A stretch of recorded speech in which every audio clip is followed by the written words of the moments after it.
The large silver ship landed softly on the special pad built just for this day. Crowds watched from behind barriers set up a safe distance away. This was the day humans would meet aliens face to face for the first time. Captain Jin stood tall in his clean blue uniform. As the leader of the human welcome team, he felt both excited and nervous. Next to him stood 5 other chosen humans, all experts in their fields. "Remember," Jin said to his team, "we represent all of Earth today." The ship's door opened with a soft hiss. A ramp extended down to the ground. 3 figures appeared in the doorway. They walked carefully down the ramp, moving with slow, graceful steps. The aliens were tall and thin with blue-gray skin that seemed to shimmer in the sunlight. They had 4 arms and large eyes that blinked slowly as they took in the scene. The one in front wore a flowing robe with strange symbols. "Welcome to Earth," Jin said, giving a small bow. "I am Captain Jin of the Korean Space Agency, chosen to represent humanity." The lead alien raised its upper right hand in greeting. "I am Ambassador Dai of the Galactic Council. We bring peace and friendship from the stars." Jin smiled. This was going well. The translator devices were working perfectly. The formal greeting ceremony went as planned. The aliens presented gifts, strange crystals that glowed with inner light. The humans offered art and music from Earth. Everyone seemed pleased. Later that day, the real talks began. The human team and the alien visitors sat around a large table. Servers brought food and drinks, carefully chosen to be safe for both species. Ambassador Day watched with wide eyes as Jin picked up a metal knife to cut his steak. "You handle cutting tools so casually," Day said. Jin looked confused. "Of course. How else would I eat this? Among our people, such sharp objects are handled with extreme care and protective gear," Dad explained. "They are dangerous." Jin laughed. "I guess we don't think about it much." As Jin cut his meat, the knife slipped slightly and nicked his finger. A small drop of blood appeared. The aliens gasped in horror.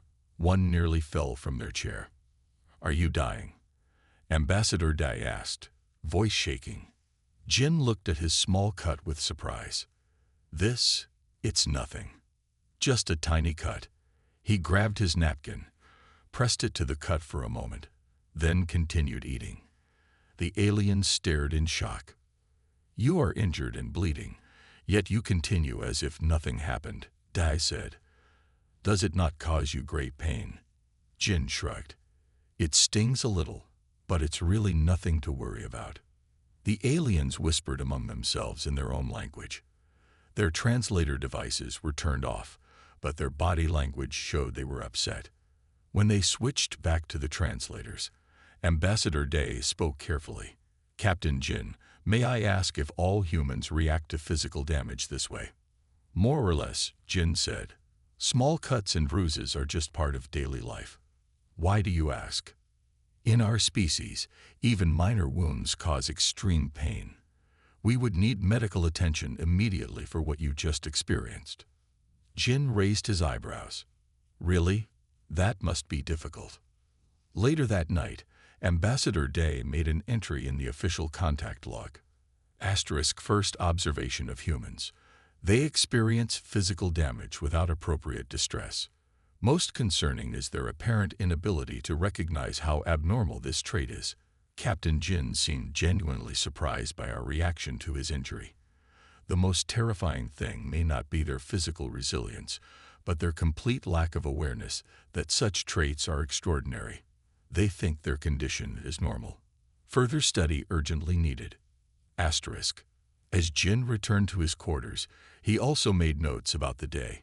He wrote only, "Aliens seem very sensitive to pain. Must be careful not to alarm them with normal human activities." Neither species realized how deep their differences truly went, or how those differences would soon test their new relationship. 1 week after the aliens arrived, the joint research program began. Scientist Han led the human team. She was excited to learn about alien biology and share human knowledge. The main lab was bright and clean. Han watched as the alien scientists set up their equipment. They moved carefully, as if afraid to bump into things. "Welcome to our research facility," Han said with a smile. "We look forward to working with you." The lead alien scientist bobbed his head in greeting. "We are eager to learn about your species." Han rolled up her sleeve. "We can start with basic physical tests if you like." An alien researcher pointed to Han's arm. "What are those markings on your skin?" Han looked down at the small flower tattoo on her wrist. "Oh, this is a tattoo. Just decoration." The aliens gathered around to look. "How was this created?" one asked. "A needle puts ink under the skin," Han explained. "It takes a few hours." The aliens stepped back quickly. One made a strange sound that the translator didn't catch. "You've allowed someone to repeatedly pierce your skin with a sharp object." "For decoration?"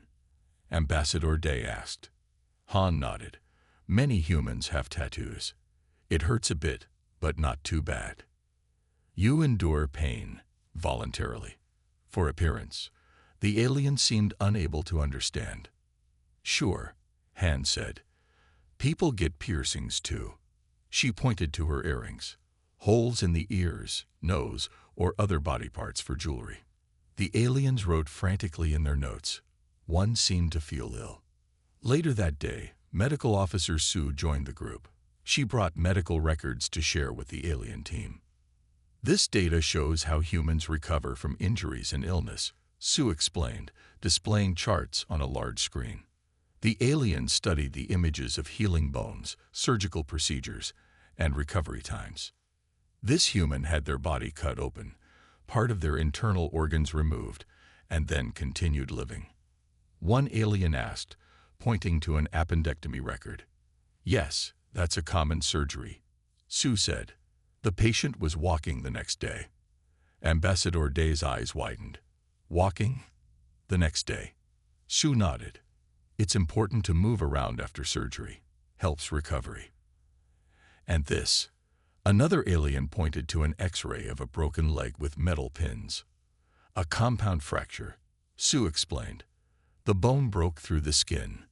These metal pins hold it in place while it heals." "And the pain?" Ambassador Day asked quietly. "Managed with medication," Sue said. "But yes, it hurts." The patient was back at work in 6 weeks, though. The aliens whispered among themselves again. That evening, Han found a small group of aliens watching humans in the facility gym. The humans were lifting weights, running on treadmills, and doing push-ups. "What are they doing?" Ambassador Day asked Han. "Just regular exercise," Han explained. "Humans need to stay active to remain healthy. They are deliberately straining their muscles until failure, making themselves tired and sore on purpose." Han laughed. "Yes, that's how we get stronger. No pain, no gain, as we say." Ambassador Day added another note to the official log that night. Second observation. Humans deliberately damage their bodies for appearance and strength. They inject ink under skin, pierce body parts, and exhaust muscles to failure, all voluntarily. After major damage, they force their bodies to move instead of resting. Most disturbing is their saying, "No pain, no gain," suggesting pain is necessary for improvement. When questioned, Scientist Han seemed confused by our concern, indicating these behaviors are considered entirely normal. What other dangers do they expose themselves to without recognition? The full extent of human abnormality remains unclear. In her own quarters, Han reviewed the day's research. She wrote, "Alien physiology appears extraordinarily fragile compared to humans. Their pain threshold is remarkably low. Their caution makes sense given their vulnerability. Must find ways to make them more comfortable around normal human activities." Neither side yet realized that what separated them wasn't just biology. It was their entire understanding of what it meant to be alive. 2 weeks into the alien visit, psychologist Hyun set up a special meeting room. Today, he would discuss human minds with the alien specialist Curie. Hyun was curious about alien thoughts and feelings. The room had comfortable chairs, soft lighting, and a large screen on one wall. Hyun arranged drinks and snacks on a small table. Kiri entered the room slowly. Like all the aliens, she moved with careful steps. "Thank you for this opportunity, Dr. Hyun. Please, just call me Hyun," he said with a smile. "I thought we could share some information about how our species think and feel." Kiri sat down carefully. "Yes, I am very interested in human psychology." Hyun started his presentation. He showed brain scans and explained basic human emotions. Kiri asked many questions about fear, anger, and happiness. "Now," Hyun said, "I'd like to show you some examples of human entertainment." He turned on the screen. First, he showed clips of people on roller coasters, screaming and laughing. Then people watching horror movies, jumping at scary parts but smiling afterward. Kiri's large eyes blinked rapidly. "These humans appear terrified. Why are they doing this activity?" "For fun," Hyun explained. "Many humans enjoy feeling scared in safe situations. It releases chemicals in our brains that some find pleasant." "You seek fear for pleasure." Kiri seemed confused. "Some do, yes. Others prefer calmer activities." Hyun showed more clips. People playing sports, climbing mountains, racing cars. All these activities include risk of injury, Kiri noted. Yet humans do them for entertainment. Hyun nodded. Challenge and risk can be exciting. Next, Hyun showed children playing on a playground. They climbed high structures, hung upside down, and chased each other. "Even your young participate in dangerous activities," Kiri said. "Those aren't very dangerous," Hyun replied. "Children need to test their limits. It's normal development." Kiri made notes quickly. "Do humans ever feel afraid?" "Of course we do," Hyun said. "But we often push through fear. Many humans believe facing fears makes them stronger." After lunch, they discussed human history. Hyun explained how humans fought wars, explored unknown places, and tested new ideas. "Your people have frequently entered situations where death was possible, even likely?" Kiri asked. "Throughout our history, yes," Hyun confirmed. "Humans have always been explorers and risk-takers." Kiri seemed troubled. "In our society, we avoid all unnecessary risk. Our children are protected from all possible harm. No one would voluntarily face danger." "That sounds limiting," Hyun said. "We would say it sounds safe," Kiri replied. That evening, they watched a group of human children playing a video game. The children shouted excitedly as monsters chased their characters on screen. "Why do they appear happy when faced with frightening images?" Kiri asked. "They know it's not real," Hyun explained. "Humans can separate fantasy from reality. Even children understand this." Kiri made more notes. "Fascinating. They practice being afraid." Later that night, Kiri added to the growing alien report. Third observation. Humans deliberately seek out fear-inducing activities for enjoyment. They expose themselves to simulated danger and find pleasure in the resulting stress response. Even more concerning, they train their young to take risks and face fears from an early age. Dr. Hyun described these behaviors as normal development. Humans appear to value the ability to function during fear and stress, suggesting evolutionary adaptations to high-threat environments. Most troubling is their casual attitude toward these extraordinary psychological traits. When questioned, Dr. Hyun seemed to find our caution strange, suggesting a fundamental difference in threat perception. In his own office, Hyun reviewed his notes on alien psychology. He wrote, "Alien species appears to have evolved in extremely safe conditions. Their risk avoidance seems excessive by human standards. They appear to lack the psychological tools to handle stress or danger. This explains their extreme caution and their fascination with normal human activities. Must remember they find our everyday behaviors frightening." The gap in understanding between the species was growing wider with each new discovery. 3 weeks into the aliens' visit, cultural attaché Min was asked to show them around Seoul. The aliens had not left the research facility until now. Min was proud to show them a human city. Today we will see how everyday humans live, Min told the group of 5 aliens, including Ambassador Da. Are you ready? The aliens wore special suits that helped them breathe Earth air better. They nodded nervously. Their first stop was a busy shopping area.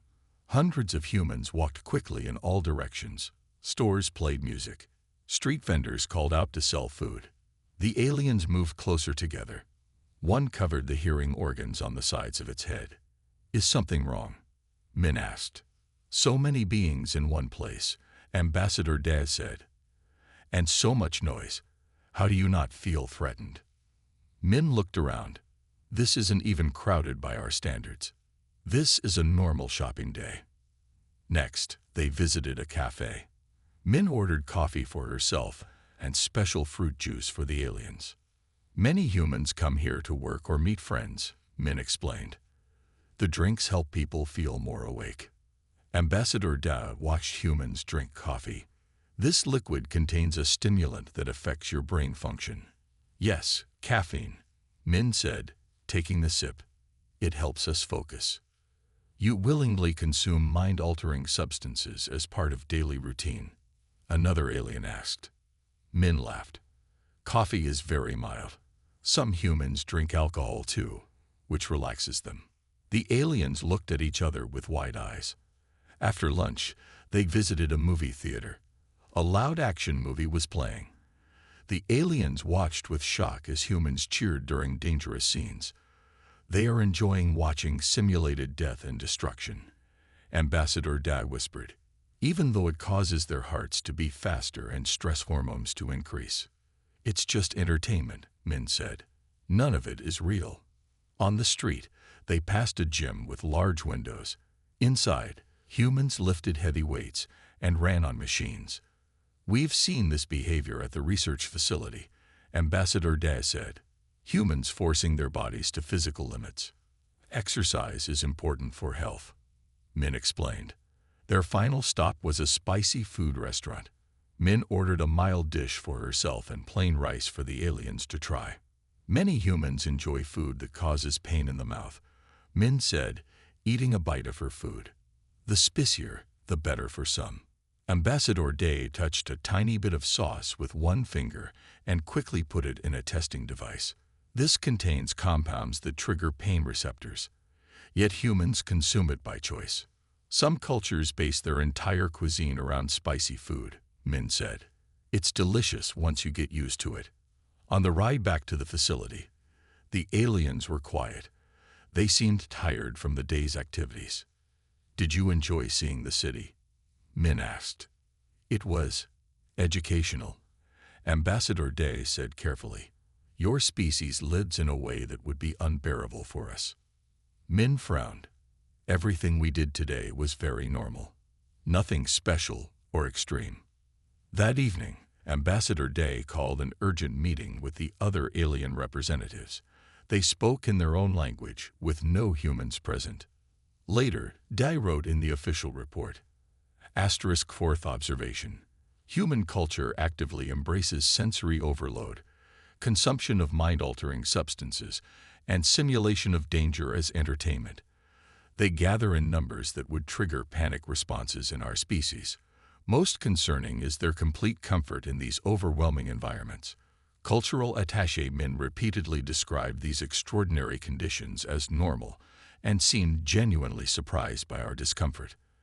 After today's observations, I am formally recommending to the Council that humans be classified as a potential hazard species, despite their friendly intentions.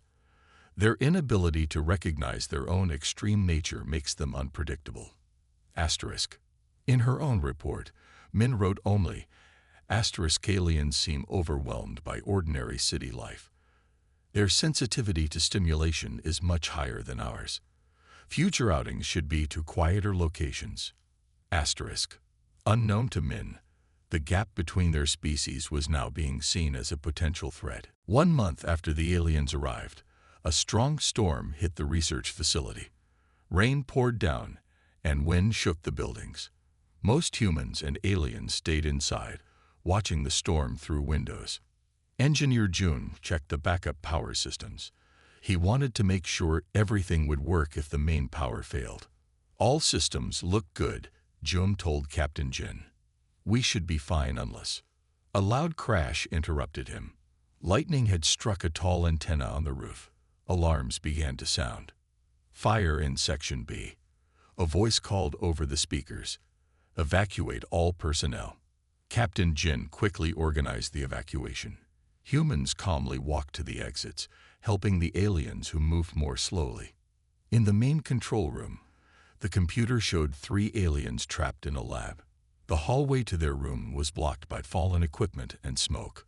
We need to get them out, Jun said, grabbing an emergency kit. Ambassador De grabbed Jun's arm. You cannot go there. The sensors show high heat and toxic smoke. It is certain death. Jun shook his head. I can hold my breath for a while, and this wet cloth will help filter the smoke. They'll die if we don't help them. Before anyone could stop him, Jun ran toward the danger. The aliens watched in horror. He is committing suicide, Ambassador Da whispered. Why would he do this? He's saving your people, Jin said. It's what humans do. Inside the burning section, Jun moved quickly. He held the wet cloth over his mouth and kept low to avoid the worst smoke. The heat burned his skin, but he kept going. He found the 3 aliens huddled in a corner of the lab, too afraid to move. Their eyes were wide with fear. Follow me, Jun shouted, coughing. Stay low and move fast. The aliens were slow and scared, but Jun helped them. He carried one who couldn't walk well. The journey back seemed to take forever. Jun's lungs burned, and his eyes watered, but he kept moving. Finally, they reached the safe area.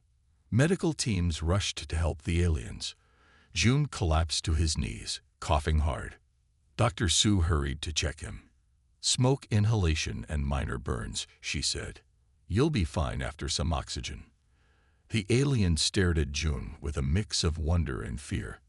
Later that evening, when the fire was out and everyone was safe, Ambassador Day approached Jun in the medical area. Why did you risk your life? Dai asked.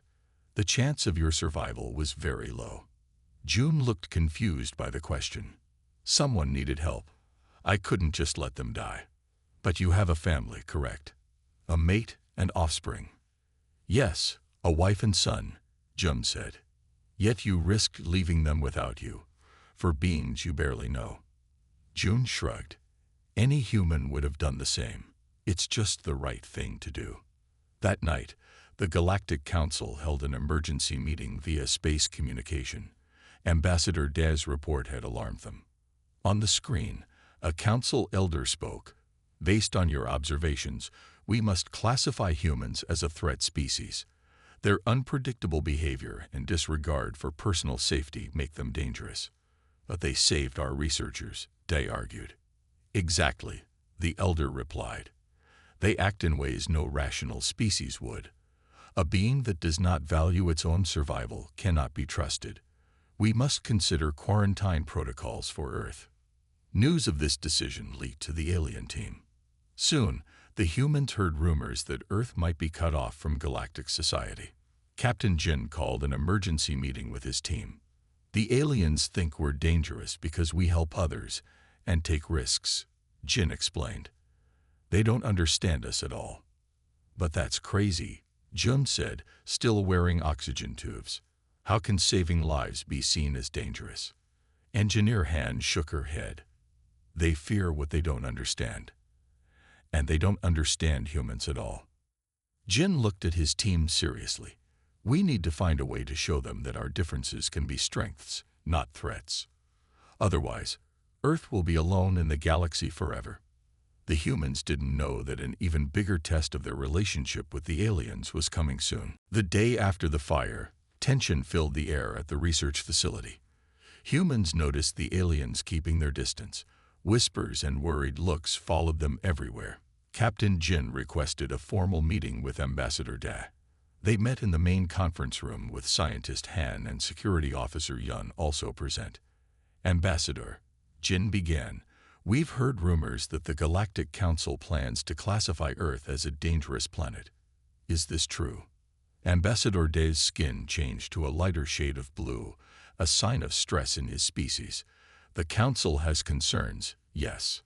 Because we saved your people from the fire? Jin asked, trying to keep his voice calm. Because you run into danger without thought, Da replied. Because you seem unable to recognize threats. Because your entire species behaves in ways that defy rational understanding. Han leaned forward. Ambassador, these traits have helped humans survive and grow as a species. We adapt to dangers rather than avoiding them. That is precisely what concerns us, Da said. In our long history of meeting new species, we have never encountered beings like humans. You seek out pain and risk. You alter your minds with chemicals. You expose yourselves to extreme sensations for pleasure. No other intelligent species does these things. Security Officer Yun, who had been quiet until now, spoke up. Have any of these other species ever helped you in a crisis? The question seemed to surprise Da. Help often comes with a request for something in return. But we didn't ask for anything, Yun said. June nearly died saving your researchers because that's what humans do. We protect others, even at risk to ourselves. That is what frightens the Council most, Da admitted. A species that does not prioritize self-preservation is unpredictable.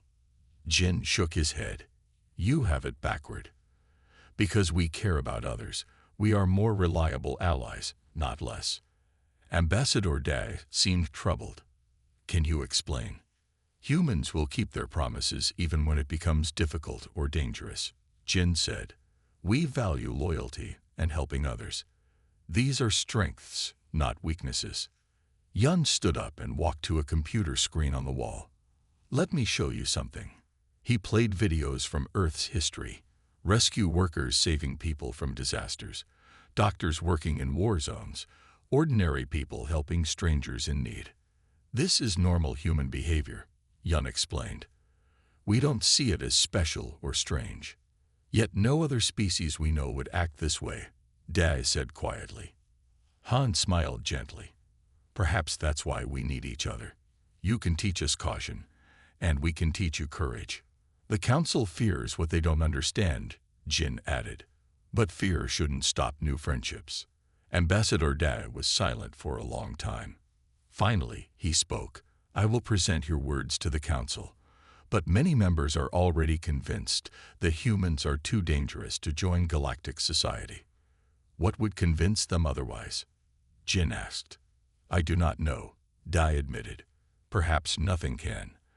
The gap between our understanding of normal behavior may be too great. As the meeting ended, Da approached Jin privately. There is something I must tell you. Some members of the Council believe humans should be contained, not just quarantined. They fear your species will spread throughout the galaxy, bringing your risky behavior with you. Jin's face grew serious. Contained? You mean trapped on our own planet? Forever? Some believe it would be safer for all, Da said. I am not sure I agree, but the Council is powerful. You can't just cut off an entire species from the stars, Jin argued. That's wrong. Perhaps, Da replied. But is it wrong to cage a dangerous animal? Jin stared at the alien. Is that how you see us? As animals? No, Da said after a pause. I see you as people who think jumping into fire is normal. That terrifies me more than any animal could. As Da left, Jin stood alone in the conference room. He realized the humans faced a challenge greater than they had imagined. How could they prove they were safe when their very nature seemed dangerous to alien eyes? He didn't know that an even greater test was coming, one that would either bridge the gap between their species or widen it forever. 3 days after the meeting with Ambassador Da, alarms woke everyone in the middle of the night. Red lights flashed in every hallway. Security breach in Sector 4, a voice announced over speakers. Unknown ships have entered Earth's atmosphere. All personnel to safe rooms immediately. Captain Jin rushed to the command center. Security Officer Yun was already there, looking at screens showing 3 small ships landing near the facility. "Who are they?" Jin asked. "Not friendly," Yun said. "They're jamming our communications and carrying weapons." Ambassador Da hurried into the room, his skin a pale blue. "Those are Vorax ships. They are raiders from the outer systems. The Council has banned them from all civilized planets." "What do they want?" Jin asked. "Likely our technology," Da said. "And possibly us. Some species fetch high prices in certain markets."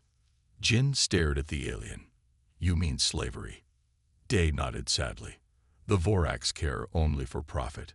The facility shook as the raiders began cutting through the outer doors. Jin looked at his team. "We need to protect everyone until help arrives. How long before your council sends ships?" "Hours at least," Da said. The Vorax chose their timing well. No patrol ships are nearby. Jin turned to Yun. "Get all civilians to the inner rooms. Security team at key points. Dr. Su should prepare for injuries." Captain Jin spoke clearly and calmly. The humans moved quickly, following orders without panic. The aliens watched in surprise. "You do not seem afraid," Da said to Jin. "I'm terrified," Jin admitted. "But fear doesn't help right now. Action does." The raiders broke through the main door. 6 tall beings with red scales and sharp teeth entered, carrying energy weapons. They fired at the first humans they saw. Security Officer Yun had positioned his team well. They fought back, protecting the retreat of scientists and other workers. In the medical bay, Dr. Su prepared beds and medicines. "Bring the wounded here," she told several strong humans. "We'll treat everyone, human and alien alike." The aliens watched as humans risked their lives to help others reach safety. Some humans were hurt, but they kept fighting. In the command center, Scientist Han worked quickly on the facility systems. "If I can override the security protocols, I can lock down sections of the building," she told Jin. "Do it," Jin ordered. "Trap them between doors if possible." The battle continued for an hour. Humans were hurt, some badly, but they kept fighting. They protected the aliens, who were too afraid to do much to help. The raiders reached the intersection where many aliens were hiding. The leader of the raiders smiled, showing sharp teeth. "Good price for these," he growled in a rough translator voice. Suddenly, Engineer Jun appeared from a side door. He was still weak from the fire rescue, but he held a heavy metal pipe. "You're not taking anyone," he said. The raider laughed and raised his weapon. Before he could fire, Captain Jin and Security Officer Yun attacked from different directions. The raiders were surprised by their speed and courage. Dr. Su worked tirelessly, treating wounded humans and aliens alike. When a raider was injured and captured, she treated his wounds too. "Why help an enemy?" Ambassador Day asked her. "A patient is a patient," Su said simply. "That's normal for doctors." By morning, the raiders were defeated. Some were captured, others escaped to their ships and fled. The humans were tired and hurt, but they had protected everyone. No aliens had been taken or seriously injured. Ambassador Day watched as humans helped each other and the aliens, despite their own pain. He had never seen anything like it. When a Galactic Council ship finally arrived, the Council members were shocked by what they found. The humans had not only survived, but had captured some of the galaxy's most feared raiders. "How did you defeat the Vorax?" A Council elder asked Jin. "Even our best security forces struggle against them." Jin looked tired but proud. "We did what humans always do. We protected those who needed help." Ambassador Dai stepped forward. "I must speak to the Council. I have been wrong about humans. We all have." The humans watched, hoping this crisis might have changed how the aliens saw them. 1 week after the attack, the main meeting hall was filled with humans and aliens. The Galactic Council had sent 5 senior members to Earth for this important day. Captain Jin stood tall despite the bandage on his arm. Beside him were Scientist Han, Dr. Su, Engineer Jun, Psychologist Hyun, Cultural Attaché Min, and Security Officer Yun. They watched as Ambassador Dae spoke to the council. "Honored members," Dae began, "I ask you to reconsider your decision about humans. I was wrong about them. We all were." The head council member, an old alien with deep purple skin, looked doubtful. "They are unpredictable and dangerous by all our standards." "Yes," Dae agreed, "by our standards. But that is our mistake. We judged them as if they were like us. They are not." Dae showed videos from the attack. Humans fighting to protect others. Humans treating wounded aliens, and even helping injured raiders. Humans working together in danger. What we first saw as madness, their willingness to face pain and risk, is actually their greatest strength, Dae explained. They do not think they are extraordinary. To them, helping others despite danger is simply normal. The council members whispered among themselves. "What do you suggest?" the head council member asked. "A new classification," Dae said. "Not danger species, but benevolent anomalies.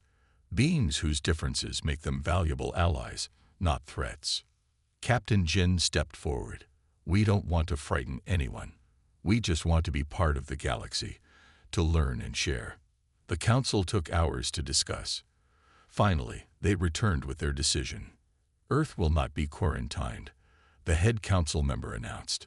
"Humans will be welcome in galactic society with certain guidelines." The humans smiled with relief. Furthermore, the council member continued, "We propose a new exchange program. Humans will teach our people about courage and resilience. Our people will teach humans about caution and patience." Dr. Su spoke up. "Our differences can make us stronger together." 3 months later, the first training center opened. Alien visitors learned from humans how to handle stress and face fears. Humans learned from aliens how to assess risks more carefully. In a small garden behind the center, Captain Jin and Ambassador Dae sat together, sharing a meal. "Try this," Jin said, offering a small piece of spicy food. "It's mild by our standards." Dae looked at it nervously but took it. After tasting it, his eyes widened. "It burns, but not unpleasantly." Jin laughed. "See, sometimes a little discomfort opens new experiences." "I have been thinking," Dae said, "about what makes humans different from all other species we know." "And what is that?"